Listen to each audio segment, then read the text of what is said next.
स्वामी प्रसाद मौर्य ने press conference कर BJP सरकार पर गंभीर आरोप लगाए हैं। उन्होंने कहा कि संविधान में जो अधिकार अनुसूचित जाति और पिछड़े वर्गों को मिलते थे, उन्हें दिलाने में सरकार अब नाकाम साबित हो रही है। मौर्य ने आरोप लगाया कि बजट SC/ST के लिए प्रावधानित योजनाओं को लागू नहीं किया गया।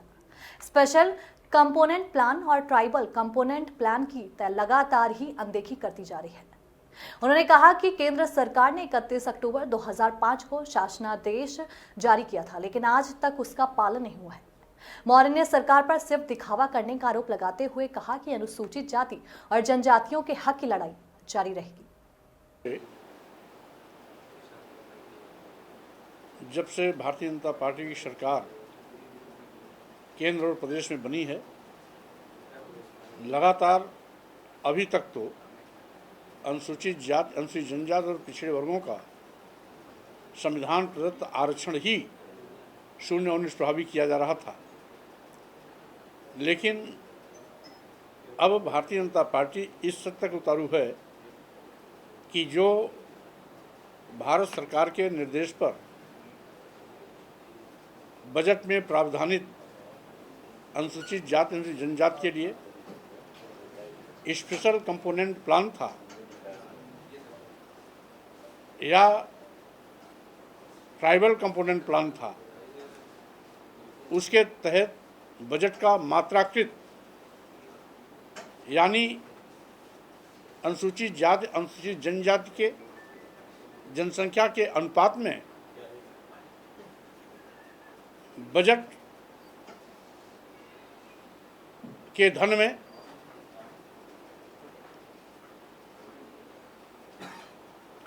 स्पेशल कंपोनेंट प्लान के नाम पर धन अलग से आवंटित कर दिया जाता था। उसी क्रम में भारत सरकार ने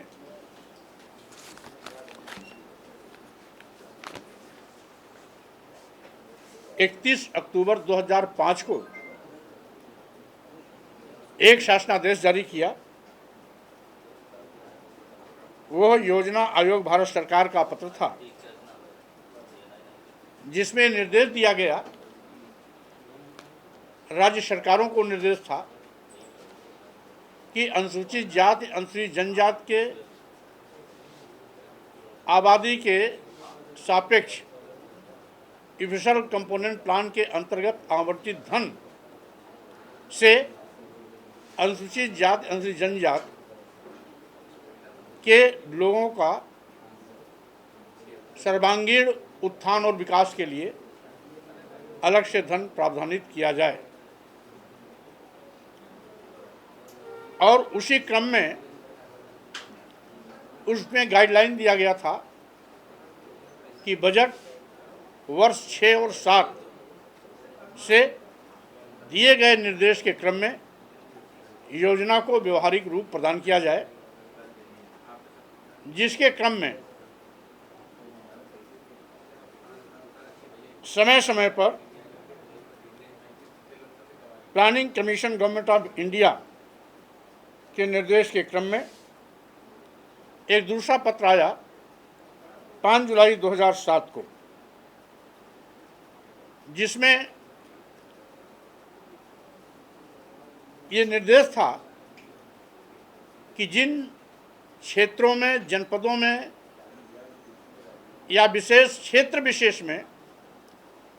50% या 50% से अधिक अनुसूचित जाति, अनुसूचित जनजाति की आबादी है, ऐसे क्षेत्रों को चिन्हित कर उनमें भारत निर्माण के अंतर्गत स्कूल, अन्य educational institutions, skill development, training तथा सेल्फ एम्प्लॉयमेंट के साथ साथ एग्रीकल्चर क्षेत्र में भी स्मॉल ट्रैक्टर्स, अन्य कृषि उपयंत्र, संयंत्र, यहाँ तक कि पंपिंग सेट, विद्युतीकरण, सीड्स, पेप्टिसाइड, उर्वरक आदि का भी विशेष प्राविधान करने का निर्देश था।